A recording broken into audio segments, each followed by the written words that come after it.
안녕하십니까. 2024년 11월 25일 새벽 모의 팩트 시작하겠습니다. 자, 이재명 민주당 대표가 위증교사 혐의에 대한 1심에서 무죄를 선고받았습니다. 제가 무죄 가능성이 10%가 될까 말까 한다, 뭐 이렇게 말씀을 드린 적이 있었죠. 그런데 그 10%가 이제 100%가 됐습니다. 자, 이 혐의라는 건 아시다시피 2002년 검사 사칭 사건 때 본인이 누명을 썼다고 2018년 경기도지사 후보 토론회 때 말한 게 허위사실 유포다, 이런 부분이거든요.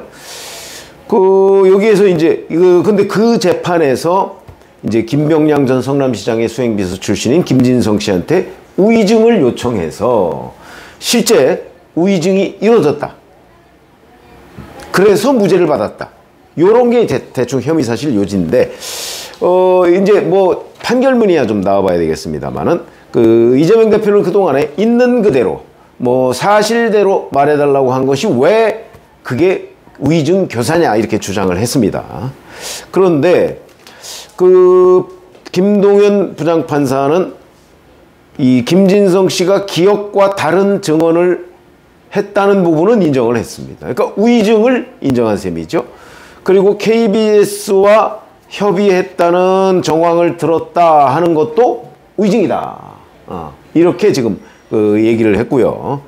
그리고 이재명 대표가 김진성 씨한테 증언을 요청한 부분도 사실이다. 왜냐면 이거는 다 녹음 파일에 있으니까. 그런 것인데, 다만 여기에서 방어권 행사, 그러니까 이재명 피고인이 본인에 대한 방어권 행사하는 그 범위를 벗어났다고 보기 어렵다. 그러니까 이재명 대표가 자기를 방어하기 위해서, 이재명 경기도지사가 자기를 방어하기 위해서 김진성 씨한테 전화를 해서 증언을 요청했다, 이 얘기입니다. 이게 방어권을 벗어나지 않았다는 거죠. 그 다음에 변론요지서 이런 거를 이제 보내줄게요, 이렇게 얘기를 하지 않았습니까? 본인이 그때 제가 그때 자리에 없어서 밖에 있어서 뭐 이런 얘기를 했습니다. 그러니까 이제 변론요지서를 보내줄게요. 그리고 그 전에 김진성 씨가 그럼 제가 그러니까 어떻게 위증을 해야 되느냐 하는 걸 물으니까 변론요지서를 보내줄게, 이렇게 된 거거든요.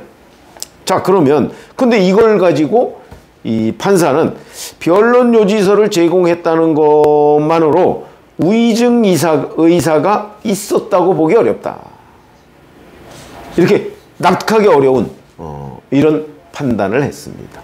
저는 그 4개의 파일, 30분짜리 그 파일을 보면 처음에는 계속해서 김진성 씨가 기억이 나지 않는다고 얘기를 합니다.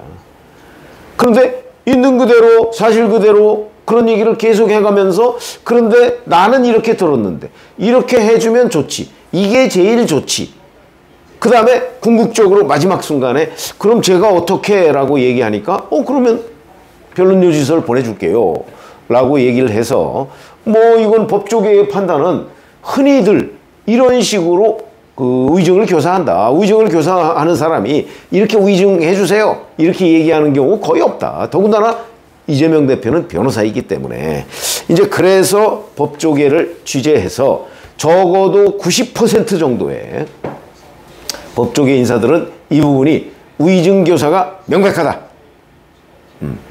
이렇게 판단을 하더라 하는 거를 제가 말씀을 드린 적도 있고, 제가 보기에도 저는 30분짜리 통화 4개의 통화를 들어봤으니까 이거는 이런 식으로 위증을 교사하는구나 하는 거는 다른 판례에서도 나온 적이 있다, 이렇게 보기 때문에 제가 보건대 이 부분은 이 판사가 이렇게 판단하나? 심지어는 이런 것도 있습니다.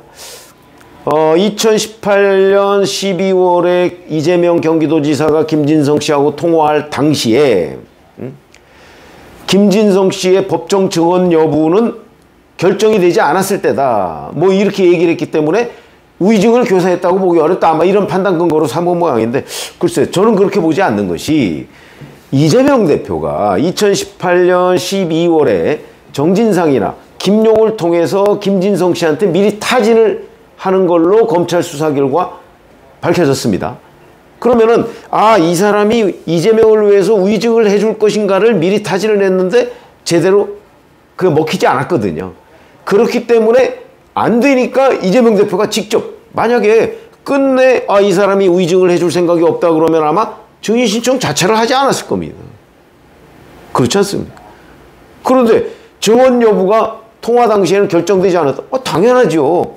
왜냐하면 위증을 해줄 것이다 라고 판단이 돼야 그 사람을 증인으로 요청을 해서 증언을 들을 거 아니겠습니까? 근데 그게 위증이 아니라는, 위증 교사가 아니라는 증거로 활용됐다. 이해가 안 되는 부분이다 라는 걸 보고요. 그 다음에 이제 뭐 위증 교사 이 부분에 관한 그 검찰의 수사가 수사권 범위를 벗어난 것이다. 뭐 지금 뭐 민주당의 그 법률 대변인 이건태 의원이 이제 그렇게 주장을 하던데 그 부분은 배척을 했습니다. 자, 그래서 어쨌든 이런 식으로 해서 결국 뭐 김진성 씨가 위증을 했다 하는 건 다 인정이 됐는데, 그런데 교사는 없었다. 이렇게 됩니다. 그래서 참 이상한 거는, 그러면 위증을 시키지 않았는데도 김진성 씨가 위증을 했다 이런 얘기가 되는 거고, 이재명 피고인이 판사가 아닙니다. 그런데 왜 피고인이 증인한테 전화해가지고 있는 그대로 얘기를 해달라고 전화를 하죠? 이게 고의적인 거죠. 위증을 부탁한 거 아닙니까? 그러니까 김진성 씨가 위증을 할 생각이 없었다면 아예 증인 시청도 안 됐을 것이다. 그런 게 오히려 일반의 상식에 부합한다. 저는 그렇게 보고요.